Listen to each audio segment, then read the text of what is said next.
आप बताइए फेक क्या नहीं है। आप बताइए न्यूज जो आप लोग देते हैं वो सारा टाइम वो रियल होती है या फेक। आई गेस ये कुछ ऐसे फैक्टर्स हैं जो हेल्प करते हैं इस इंडस्ट्री में आकर सर्वाइव करने के लिए। ऑडियंस जो है मुझे आई थिंक थोड़ी बहुत बोर हो गई होगी ऐसे सेम देख देख कर। ऐसे थोड़ा ऑडियंस को भी शॉक करते हैं। आई थिंक वो बहुत गलत तरीके से ली गया है। मैंने बेमन से नहीं की थी। And Sandeep sir is one of those people जिस तरह की अग्रेसिव फिल्म्स वो बनाते हैं, passionate films if I have to say, अगर आप उनसे रियल लाइफ में मिलेंगे वो बहुत ही अलग इंसान है। टीवी से ओटीटी तक का सफर वो तय कर चुकी हैं। उन्होंने कबीर सिंह जैसी फिल्म की है और गोल्ड में भी नजर आई हैं। हाल ही में उनकी फिल्म रिलीज हुई है ज्वेल थीफ, जिसमें उनकी एक्टिंग को हर किसी ने सराहा है।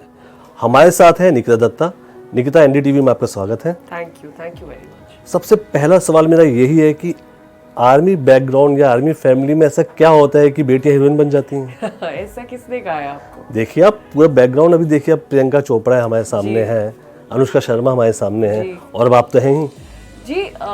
आई डोंट थिंक ऐसा कोई फिक्स कोई फॉर्मूला है कि अगर हमारे कितने परिवार हैं आर्मी फैमिलीज के, ज़रूरी नहीं है। लेकिन आई थिंक काफ़ी सारी चीज़ें होती हैं जिस तरह से हमारी अपब्रिंगिंग की जाती है।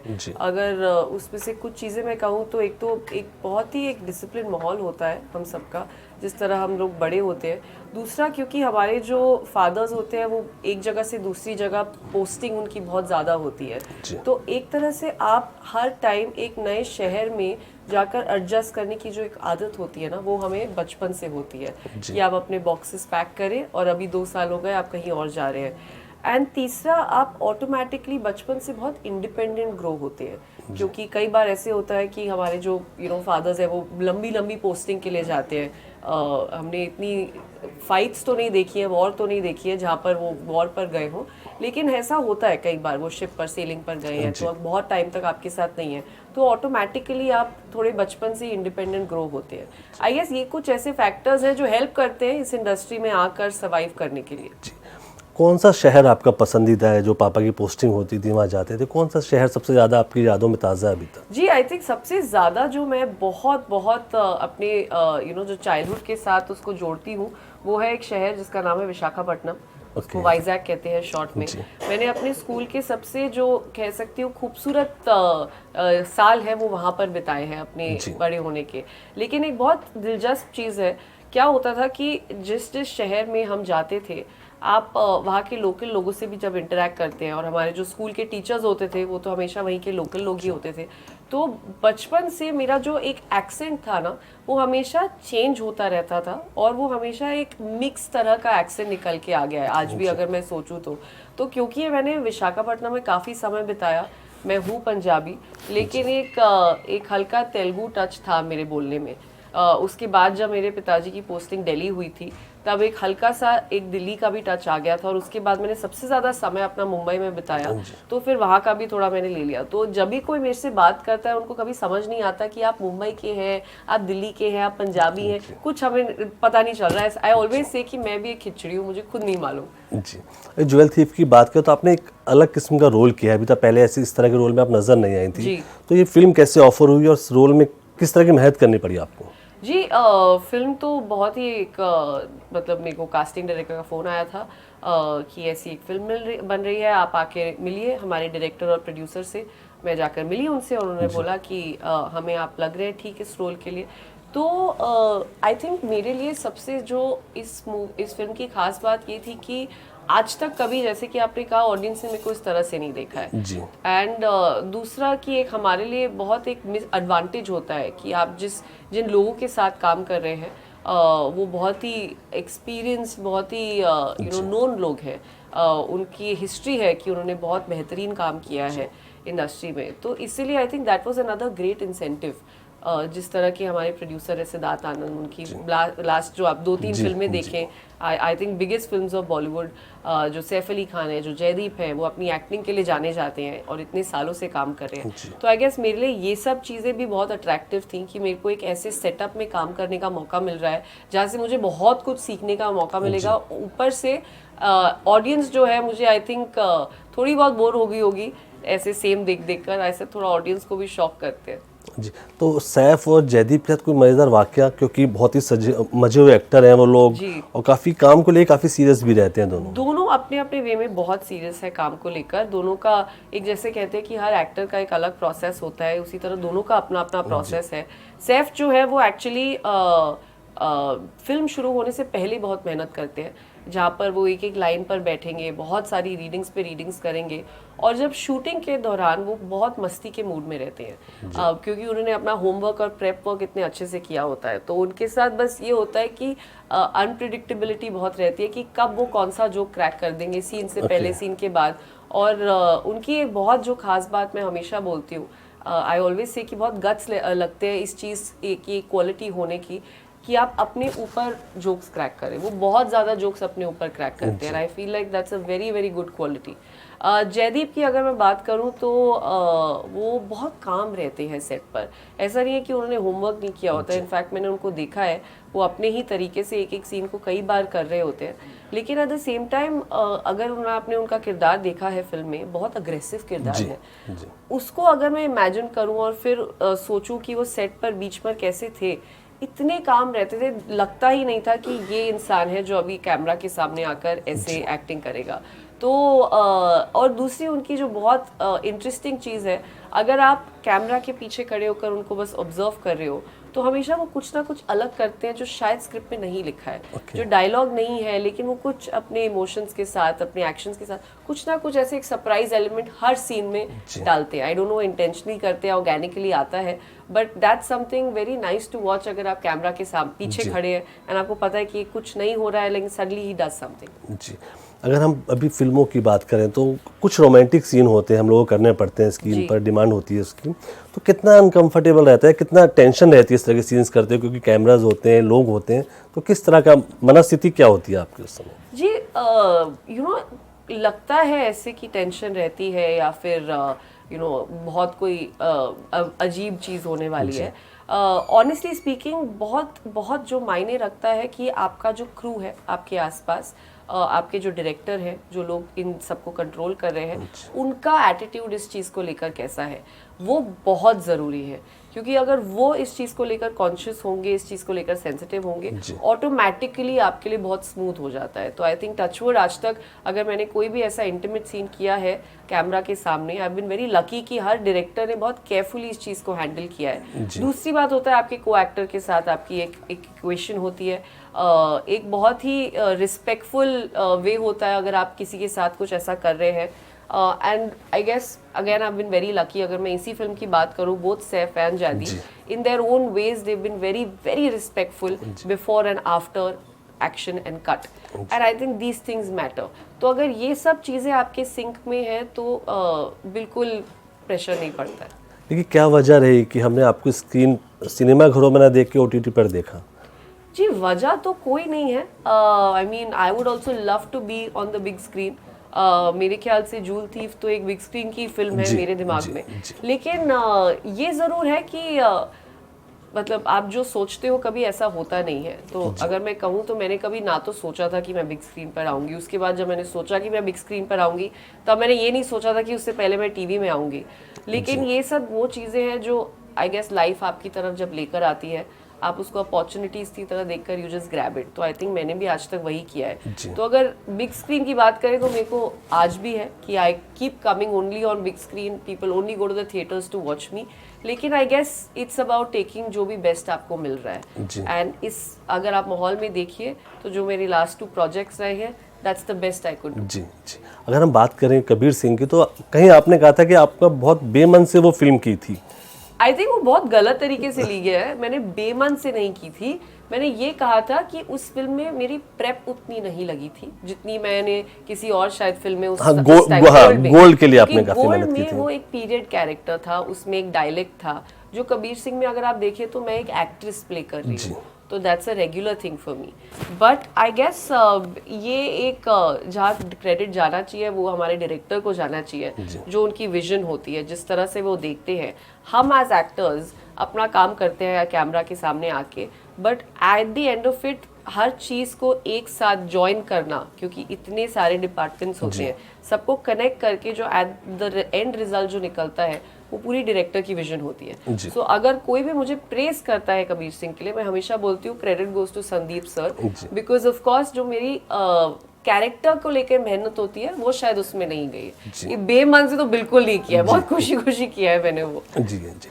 संदीप के साथ काम करने का मतलब क्या सीखा आपने उनसे, क्योंकि आजकल तो बहुत बड़े डायरेक्टर हैं, वो हर कोई उनका काम भी करना चाहता है, तो क्या सीखा उनसे आपने? आई थिंक अगेन उनके ये एक बहुत दिलचस्प चीज़ लगती है मुझे, जब आप जो कैमरा के सामने दिखा रहे हैं, जो आपकी विजन है और जैसे आप हैं उसमें बहुत अंतर है। And Sandeep sir is one of those people, जिस तरह की अग्रेसिव फिल्म्स वो बनाते हैं, passionate films if I have to say, अगर आप उनसे रियल लाइफ में मिलेंगे वो बहुत ही अलग इंसान है।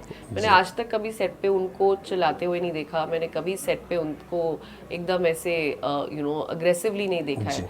मेरे सामने तो हमेशा वो बहुत काम रहे हैं, बहुत ही एक कॉर्डियल तरीका है उनका काम करने का, बहुत ही प्यार से आके हर एक से बात करते हैं, एटलीस्ट हम एक्टर्स के सबके साथ जब क्रू में होते हैं। तो I guess that's a very admirable quality कि आप जो दिखा रहे हैं स्क्रीन पर it's a whole right, and दूसरी तरफ आप एक ऐसे इंसान है, एक बहुत ही ऑनेस्ट और मेलो इंसान है। So that's something I always feel like that's your personality, but at the end of it आपका जो क्रिएटिव स्कोप है वो आपका रेंज इतना ज़्यादा है। OTT पे तो आपने धूम मचा रखी है ना, वेकिंग ऑफ नेशन भी आपका आया था, उसके बाद अभी ज्वेल थीफ आई, तो वेकिंग ऑफ नेशन में जो आपका मोनोलॉग था वो काफ़ी पसंद किया गया, उसके लिए किस तरह की तैयारी की आपने? जी एक्चुअली वो जो मोनोलॉग था वो मेरा ऑडिशन टेस्ट था। जब मुझे कॉल आया था वेकिंग ऑफ ए नेशन के लिए, तब ये मोनोलॉग मुझे भेजा गया था और मुझे बोला था कि आपको ये ऑडिशन करके देना है। एंड मेरे दिमाग में जो पहला ख्याल यही आया था कि एक तो आप मुझे मोनोलॉग भेज रहे हो, ऊपर से आपने मेरे को कोई बैक स्टोरी नहीं बताई है कि इसके आगे क्या हुआ, पीछे क्या हुआ। आप एक्सपेक्ट कर रहे हो कि मैं बस ये याद करके बोल दूँ। दूसरी चीज़ जो उन्होंने की थी, जनरली जब भी आप ऑडिशन देने जाते हैं, आप कास्टिंग डायरेक्टर के ऑफिस में जाते हैं, वहाँ पे एक कैमरा होता है, एक इंसान होता है जो आपको डायरेक्ट करता है कि आप ऐसे करिए, एक काम करिए, एक टेक ऐसे कर लीजिए। यहाँ पर उन्होंने मेरे को बोला आप फ़ोन पे रिकॉर्ड करके भेजिए। तो मुझे उस समय थोड़ा गुस्सा आया हुआ था कि मैं कैसे करके भेजूँ, कोई है नहीं, कोई बताएगा नहीं मुझे, ऊपर से इतनी सारी लाइनें, आप क्या एक्सपेक्ट कर रहे हैं। उन्होंने बोला आप बस अपने तरीके से भेज दो रिकॉर्ड करके, आपको जो समझ आता है। और मैंने फाइनली भेज दिया, क्योंकि मुझे बोला गया कि आप ये बहुत बड़े डायरेक्टर हैं, आप बस भेज दो, फिर देखते हैं। मैंने भेज दिया, एक मतलब किसी दिमाग के अंदर जो भी उसकी अंडरस्टैंडिंग थी वो लेकर। उसके बाद आई थिंक एक हफ्ते के अंदर मुझे राम सर से मिलने के लिए बुलाया गया था। एंड जब मैं उनसे मिलने गई तब उन्होंने मेरे को बड़ी कैजुअली बोला कि हम ये शो बना रहे हैं, ये स्क्रिप्ट है, आप इसको पढ़िए, अगर आपको अच्छा लगता है तो फिर हम चाहेंगे कि आप ये शो करिए। तब भी मुझे इतना सीरियस नहीं लगा। जब जाके मैंने स्क्रिप्ट पढ़ी और उसके बाद जब चीज़ें एक के बाद एक बढ़ने लगी आगे, तब मुझे रियलाइज़ हुआ कि नहीं, ये मतलब हो रहा है। तो उस सीन को लेकर मुझे हमेशा जब भी कोई कुछ बोलता है, मुझे यही याद आता है कि मैंने पता नहीं कौन से दिमाग में, और अगर आप वो सीन जो मैंने ऑडिशन है, मैं काश किसी दिन उसको डाल सकूं सोशल मीडिया पर, लेकिन अगर आप उसको देखें और जो एक्चुअली मैंने सीन में किया है उसमें बहुत अंतर है। वो बिल्कुल एक दूसरे से नहीं मिलते हैं, वो बहुत अलग है। थोड़ी लाइनें भी चेंज हो गई हैं, जिस तरह से इमोशन दिया गया वो हर चीज़ अलग है। लेकिन आई डोंट नो उसमें क्या देखा सर ने। तो मुझे यही हमेशा लगता है कि eight the end of it आप हर चीज़ शिद्दत से करिए, आपको खुद रियलाइज नहीं होगा क्या बाद में जाकर आपके लिए काम करे। तो वो सीन मेरे लिए बहुत ही दिल के करीब है, क्योंकि इतना काम किया गया है। और उसकी एक और जो चीज़ हुई थी, हमने जब वो सीन शूट किया था, for I don't know it was God's wish या क्या बोलूँ, वो उसकी जो फाइल थी वो करप्ट हो गई थी, तो हमें उसको रीशूट करना पड़ा। तो मेरे दिमाग में हमेशा वो शो के दौरान यही रहता था कि ये सीन सबसे इम्पोर्टेंट सीन है, जिस दिन ये आएगा उस दिन मुझे मतलब बहुत प्रिपेयर्ड रहना है। तो मैंने उस जोन के साथ जाके वो जब सीन शूट कर गया था, मेरे दिमाग से एक बोझ उतर गया था कि चलो ये खत्म हो गया है, अब इसके बारे में सोचना नहीं है। कट टू 3 दिन बाद बोलते हैं कि वो फाइल करप्ट हो गई है, हमें उसको वापस करना है। And my head I was like वापस आप वो जोन में जाओ, अब वापस ये करो। लेकिन अगर आप वो देखें तो मेरे हिसाब से बहुत स्मूथली एंड अच्छे से उन्होंने शूट किया है, बहुत अच्छा आया, लोगों को पसंद आया। So I am glad however it worked out. जी, अभी हम बात करें आपके टीवी में आपने काफ़ी लोकप्रियता हासिल की, उसके बाद फिल्मों में आया आप। जी। तो किस तरह का रिजेक्शन झेलना पड़ता है जो टीवी से लोग आते हैं, किस तरह की बातें सुनने को मिलती हैं उनको? जी, रिजेक्शन तो बहुत झेलना पड़ता है ऑफ कोर्स, क्योंकि एक तरह की मेंटालिटी बन जाती है कि आप एक टीवी एक्टर हैं एंड आपको समवेयर एक साइड कैरेक्टर में थोड़ा टाइपकास्ट कर देते हैं, जो मेरे साथ हुआ भी है। आई गेस इसमें कई सारी चीज़ें हैं। एक तो है आप रिलेंटलेसली आप लगे रहिए, मतलब आपके अगर दिमाग में है कि नहीं मुझे आगे बढ़ना है, यहीं पे रुकना नहीं है।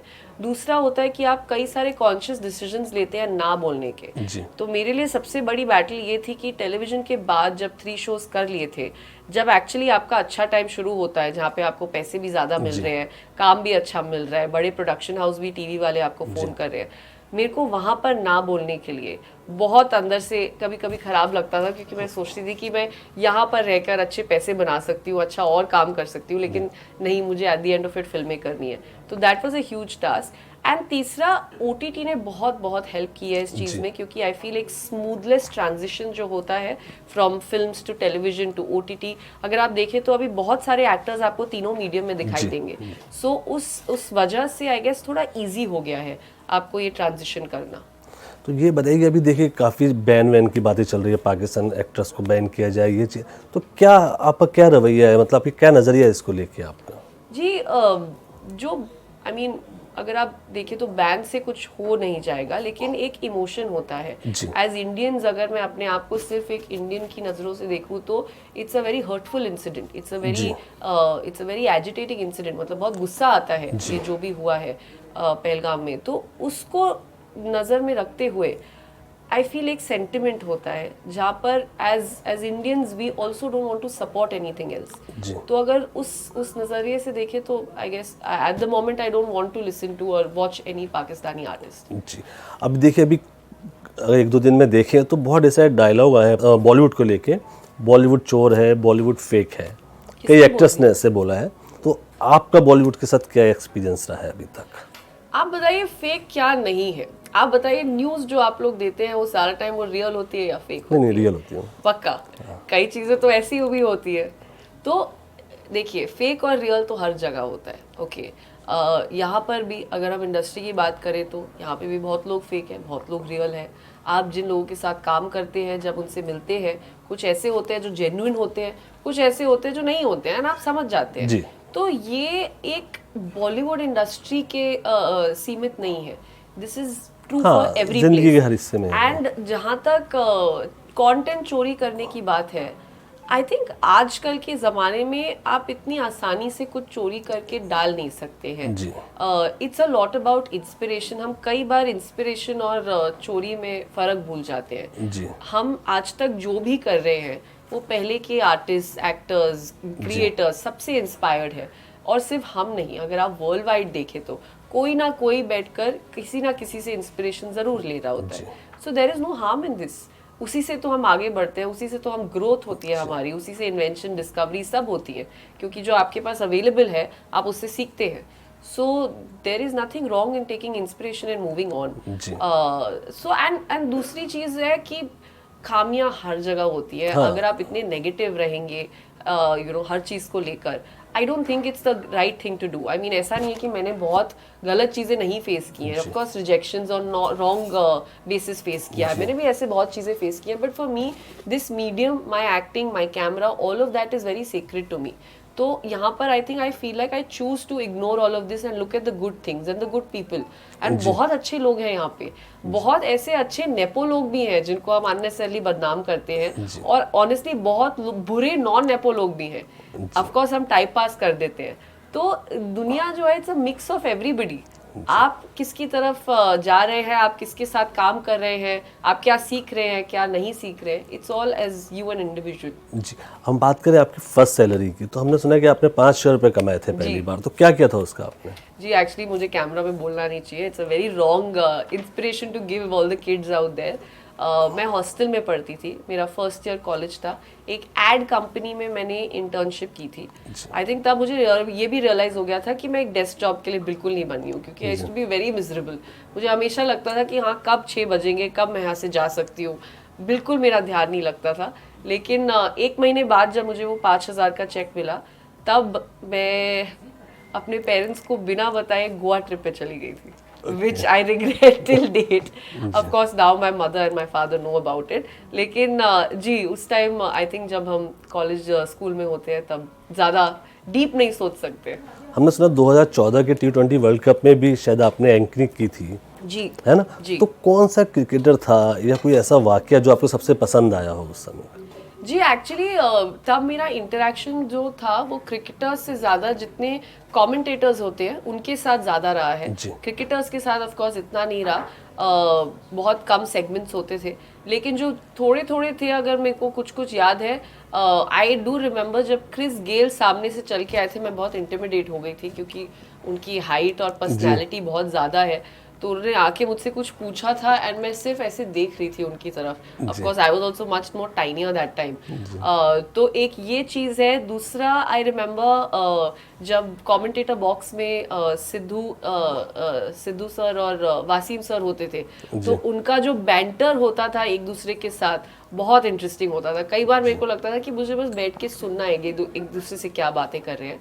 And apart from that I guess वो मेरे लिए एक बहुत इंट्रोडक्शन था to be around people with so much knowledge about that sport, क्योंकि उससे पहले हम जब एक ऑडियंस की तरह क्रिकेट देखते हैं हम बस चीयर करते हैं कि हमारा फेवरेट क्रिकेटर कौन है, लेकिन जब आप ऐसे लोगों के सामने रहो इतना जब क्रिकेट का एनालिसिस हो रहा होता है so there is a lot to learn. So I guess all of that was a big experience for me which I came back with. जी, हमने ये भी सुना है कि आप अगर एक्टर ना बनती योगा इंस्ट्रक्टर बनती। जी, तो अभी क्या उसके लिए क्या कर रही हैं अभी आप? जी एक्चुअली मैंने 2 साल पहले एक योगा का कोर्स किया टीचर ट्रेनिंग का as in my head a backup option. तो वो हमेशा मेरे दिमाग में है कि कभी कभी मुझे हमेशा ऐसे लगता है कि मुझे साइड बाय साइड ये ज़रूर करना है। तो ऐसा नहीं है कि मैंने उस आइडिया को गिव अप कर दिया है।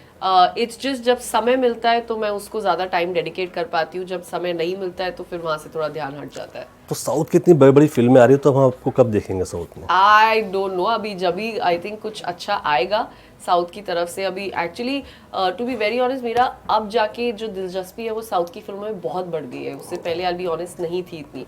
आई वुड से कि बाहुबली के बाद इंटरेस्ट जो आई थिंक रेगुलर बाकी के जितने नॉर्थ के लोग हैं सबका जो गया है साउथ की तरफ। एंड एक जो बहुत अच्छी चीज़ हुई है कि हर लैंग्वेज में अभी साउथ की फिल्में आप देख सकते हैं। तो आप वेट नहीं करेंगे कि साउथ की फिल्म का रीमेक बनेगा हिंदी में, आप तब जाके देखेंगे। Now you can watch it in every language. So I guess I am hoping कि कुछ अगर बड़ा आए तो I would love to be a part of तो इट। कोई ऐसा एक्टर जो आपकी हिट लिस्ट में है? जी आई थिंक एक्टर से ज़्यादा डायरेक्टर्स हैं साउथ के जिनके साथ मैं काम करना चाहती हूँ। One is Rajamouli sir, one is Mani Ratnam sir. अभी उनकी थग लाइफ आ रही है, उसका ट्रेलर देख देख के मुझे लग रहा है कि काश मैं इसका भी हिस्सा होती। तो ऐसे कुछ 3-4 डायरेक्टर्स हैं जिनके साथ I would love to work, at least one of them. I really enjoyed Jawan. जी, तो बॉलीवुड में कोई ऐसा डायरेक्टर या एक्टर जो अभी आपकी हसरत है, इसके साथ काम करना ही है? वो जी मैं हमेशा बोलती हूँ, it is one and only Shahrukh Khan. I have to work with him. लेकिन आपका चाइल्डहुड क्रश तो ऋतिक रोशन है। जी वो चाइल्डहुड क्रश और किसके साथ आपको काम करना है वो तो बहुत अलग चीजें हैं। ऋतिक से मिले आप? जी ऋतिक से मिली हूँ मैं, लेकिन ऋतिक के साथ एक अलग मेमोरी है क्योंकि जब हम छोटे बचपन में थे, जब सबसे पहले फिल्मों में you started liking actors and actresses, तो मेरा वो फर्स्ट एक्सपीरियंस ऋतिक रोशन के साथ रहा है। So that's a very special memory. जब मिले तो कैसे क्या था आपका, वो रहा आपकी वो? द थिंग इज जब मैं उनसे जाकर मिली पहली बार तब ऑलरेडी मुझे काफ़ी समय हो चुका था यहाँ पर काम करते हुए। तो क्या होता है, once you spend so much time तो इतना एक्साइटमेंट नहीं रहता है आपको टू मीट समबडी, क्योंकि आप बहुत कुछ देख चुके होते हो। आपको ये भी समझ आ जाता है कि कैमरा के सामने मतलब कितना आपको रखड़ना पड़ता है। So it's not like a fantasy job, बहुत ही एक हार्ड वर्किंग जॉब है ये। तो आई गेस एक नज़रिया चेंज हो जाता है। वो फैन गर्ल जो होता है ना, फैन गर्ल फैन बॉय, वो काफ़ी कम हो जाता है वंस यू मीट पीपल। लेकिन शाहरुख के साथ एक्चुअली उल्टा ही हुआ है, because the first time I met Shahrukh तब मैं अपनी एक्टिंग की शुरुआत कर रही थी 2015 में और मेरा फर्स्ट टीवी शो लॉन्च होने वाला था। तब I was actually not such a big fan of Shahrukh. तो हमें जब बोला गया था कि आपको शाहरुख के साथ स्टेज पे डालेंगे एंड आपको रिहर्स करना है उनके साथ एंड ये पूरा आप ये एक्ट करोगे स्टेज पर, तब मुझे था हाँ ठीक है शाहरुख खान आएंगे, हम करेंगे। हम उनसे मिलने भी जब गए आई वाज लाइक हाँ ठीक है, शाहरुख की वैन में जा रहे हैं, कुछ बड़ी चीज़ नहीं है। It is only once I spend time, जब हमने पूरा वो 1-2 घंटा रिहर्स किया, उसके बाद जब वो इवेंट हुआ, जिस तरह से शाहरुख ने हमारे साथ बर्ताव किया, जो हम 2 नए एक्टर्स थे जिन्होंने कुछ काम नहीं किया था, आई थिंक उस दिन के बाद मैं वहाँ से जब निकली थी उस रात को, I was a fan of Shahrukh, and तब से मेरे दिमाग में है I have to work with him. Nikita के आने वाले प्रोजेक्ट्स कौन से हैं? जी, आने वाले ऑफ कोर्स अभी जब टाइम आएगा तब उसके बारे में बात कर कुछ पाएंगे। ऐसा नहीं जो आप बता सकें अभी? इस समय I am not allowed to speak anything. जी, तो अगर निकिता को मौका मिलता है टीवी पे कुछ बड़ा करने का तो जाएंगे वापस? ऑफ कोर्स, क्यों नहीं, क्योंकि हम टेलीविजन को हमेशा पता नहीं क्यों ऐसे देखते हैं, लेकिन जो रीच एक टेलीविजन देता है वो आज तक आई डोंट थिंक आपको कोई और चीज़ दे सकती है, which I realise the power of television. आप न्यूज़ से हैं, आप जानते होंगे कि आप हर घर में एक सर्टेन टाइम पर रहते हैं, हर कोई आकर रात को टीवी ज़रूर देखता है, एंड आई थिंक हम फिर भी अंडर एस्टिमेट करते हैं कि अभी जो है ऑडियंस बहुत ज़्यादा OTT पर मूव ऑन हो चुकी है, एप्स पर मूव ऑन हो चुकी है, but we really underestimate the power of television, जो एक्चुअली अभी भी बहुत ज़्यादा है। जी, निकिता, NDTV से बात करने के लिए आपका ढेर सारा शुक्रिया और Thank आपके you. आने वाले प्रोजेक्ट्स के ढेर सारी शुभकामनाएं। Thank you.